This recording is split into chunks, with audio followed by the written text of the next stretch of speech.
Aloha and welcome to Inside the Writer's Studio.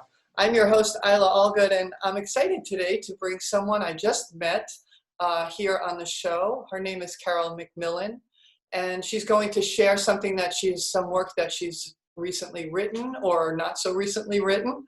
And then we'll talk story a bit and get to know Carol as a writer. So please welcome Carol. Thank you, Isla, and thank you for a big mahalo for having me here. I'm excited to be here. So what I'd like to read today is out of my book. That's 2 weeks of rafting down the Grand Canyon, and my paintings and poems are in this book. So I'll just read a few of the poems from it, if that's okay. The first one is called Indifference. So this is the Grand Canyon. This is rafting the Grand Canyon. This land doesn't like humans. It wasn't made for us. Water is secreted, coveted, and rare. So few places to escape the unrelenting sun. Horned reptiles and tiny rodents scuttle in shadows, jealously guarding their body's moisture. Knee-high forests have thorns and prickers defending themselves from all but the toughest mouths. Nothing here is offered up luscious. Yet we come, we humans, drawn in a strange way by the challenge of survival. We must learn its ways if we wish to stay. And the soul of the land, majestic in her indifference, might speak to us of stars. So this one is, I don't know if I should be showing you pictures or not, but I am. This is called Stepping In. Those are the rafts lined up, waiting to get into the Colorado River and go through the Grand Canyon. It's called Stepping In. The river appears wide and green and cold. 47 degrees, the guides tell us. Well, we melt in a 3-digit day. Our group circles up in available shade, gray rafts aligned, nosed onto gravel, looking small. Forms are signed. Arizona River runners will not be responsible if we should perish. The atmosphere hangs silently, more serious than I'd expected. Chris explains procedures. Fill your water bottles, find a number, and grab 3 bags. Gray rubber dry bags for bedding and all that we've brought. They'll keep our gear dry if the raft overturns. 2 weeks completely cut off, no way to talk with the outside world. Halfway, there's an 8-mile climb, the only way out if one chose to leave. 224 miles on a 15-foot raft through America's largest whitewater. With equal parts uncertainty and excitement, I heft my gear and step in. So this one is called Canyon Morning. And it's interesting because when you're in a canyon, as the sun comes up, the light comes down the walls, which is interesting. Hot coffee! The cry goes out after indigo has turned to gray. From my sleeping pad, I stretch and yawn, slowly rolling up and off my bag, too hot to have slept under the covers. Acknowledging the fading stars, I pad down the beach to fill my ARR cup with dark brew and nod a greeting. We sink randomly onto the chairs of last night's circle. As if being careful not to startle us awake, the morning sun gently lowers herself down the canyon walls, turning grays to ancient reds and golds, peacefully welcoming us to this canyon's 70 millionth new day.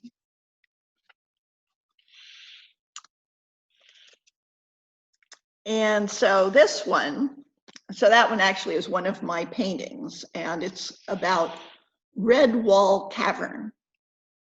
The scale of the Grand Canyon when you're down in it, well, anywhere, is beyond comprehension. Well, I don't know, the scale of this island of Hawaii is pretty incredible too. This is called Redwall Cavern. A tiny mouth slit at the base of the Redwall limestone grows as we approach, and grows and grows into Redwall Cavern. Our guides say football fields could fit inside. Toward the back, I find traces of once living creatures, now crushed beneath a mile of sandstone. Someday, we may also be smudges of color, somewhat interesting to something sentient.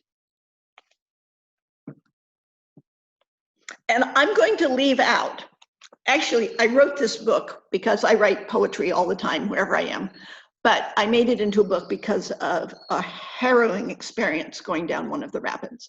And so I wrote a long poem all about that experience. So I'm leaving that out. This is my little thing to get you to buy the book, available at Kona Stories or online. But anyway, all the exciting, scary parts you have to read for yourself. But this last one, this is a picture of a collared lizard. And the last poem I'm going to read from this book, I want one other after the book, but is called Collared Lizard Courtship. Huddled in a bit of shade, we hang out while others hike. Just a small sandstone overhang, barely shade for two. But soon, a third, a collared lizard scuttling across the sand just behind us. And then two more. The first chases the second, and both want the third. Undoubtedly, she's a super sexy, hot mama lizard. Dashes and passes, approaches and flees, chases and turns, playing coy with two suitors. Then one, then touch. He hops on and he hops off, and they're done. Not much can be said in support of collared lizard sex. Okay, my last poem is also from the Southwest. I worked in archaeology there many years ago for 2 summers. And if you've ever been down to the mainland Southwest, Chaco Canyon is a must. And this poem is about Chaco Canyon. It's called Whispers of the Ancient Ones. A whisper gathers echoes here and fills the rocks for passing ears to catch the sound of other times and hear the thoughts of other minds. The Anasazi, the ancient ones, once mapped the path of moon and sun with sandstone slabs and spirals drawn on cliffs that meet each season's dawn. Sun daggers light the solstice noon, where shadows mark the cycling moon. They felt the spirit of the land. The life within the rocks and sand was honored when they cut the stone and made the mortar for their homes. These Pueblo architects designed the walls whose special blocks were mined from veins high in the canyon side and fashioned with an artist's pride. Side by side they must have stood while interweaving rocks and wood, and the shadows that these walls still cast once shaded women of the past who knelt to grind their sacred corn with manos and metates worn by women who had come and gone, but passed along their grinding song, the song whose echoes in the rocks are only heard by desert fox. About the time when Christ was born, they planted squash and beans and corn without the wheel, without the horse, without the European course that history took. The people gained a wisdom we have not sustained.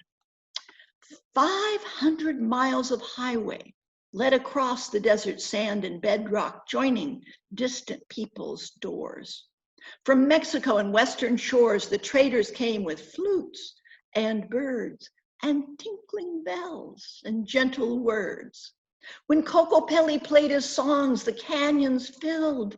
He brought along bright parrot feathers, stories, jokes, and messages from distant folks.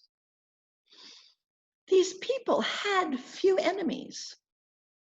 The laughter joined the desert breeze to tie each culture to their own within a peace we haven't known.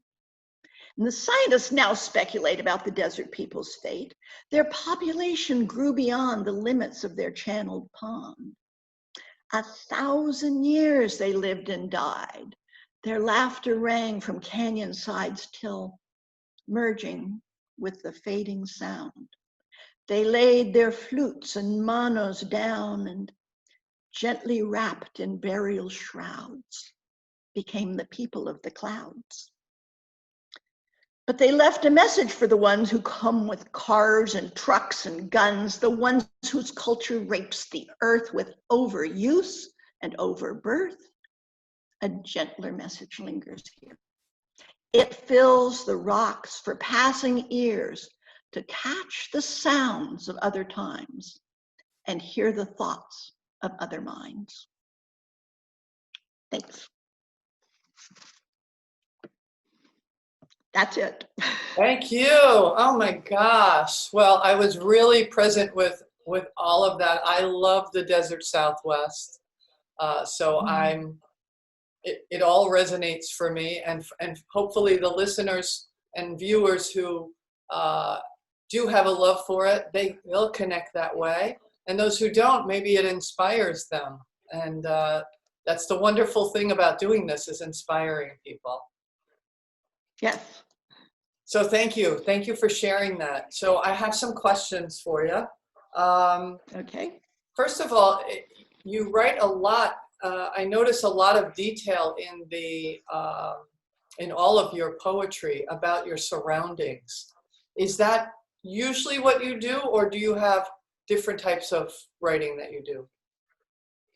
I am just finishing a book right now, a memoir of the San Francisco Bay Area, 1967 to 72, as a former flower child. But what I discovered is, yes, I do that in my prose. In this book, that's what I do. I put people there. I like doing that. So I've had to learn a lot with help of wonderful critique groups of doing very good dialogue, things like that have not been my forte. So I've had to really work to learn those. But I love scenic depiction. I love putting people in the scene. That's wonderful. Yeah, I felt like I was there in that last piece on Chaco Canyon.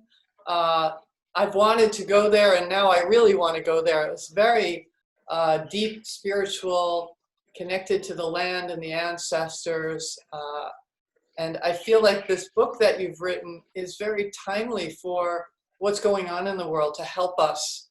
You know, it doesn't focus on horrible, miserable things. It really takes you into another world. So thank you for that too. How long have you been writing? Oh, my whole life. I wrote poems when my dad, bless his heart, kept some of them, of the things that I wrote. As soon as I could write, I started writing poetry. I've always written poetry, and but this is other than my PhD dissertation, like factors affecting rhesus monkey paternity, is not something that the general public is really going to want to read. But so this is my first book that hopefully the general public wants to read. Absolutely. And so that's quite an accomplishment, your first book. How long would you say it took you to put that together? Not as long as I thought. I would say it took me about several months, because I had the poems and I had the paintings and the photography, and I worked through Village Books in Bellingham. I got to give a little plug to them. So it's hybrid published through Village Books, and so they worked with me and really got me to put it together. But it didn't take as long as I thought. This one I'm working on now, I've been working on for 2 years, and it's really hard to let go of. So I noticed I've been doing quite a few of these interviews, and you are very, you're rather,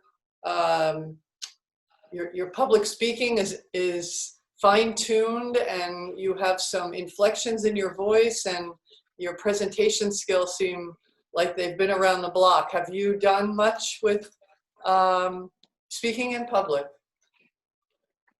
When I first went to college, I was playing, I sang seriously in high school and in college, and always thought I was going into drama, but I didn't. I became an anthropologist instead, which I haven't regretted a bit of. And then I taught at a little community college for 30 years. And my sister said, which I always quote her on this, she said, "Retire? You can't retire. You'll drive us crazy because you won't have a captive audience." I get what I love to have a captive audience or a non-captive audience. Just, Yeah, yes, yeah. I enjoy the stage. I admit it. It's a fun thing for me to do.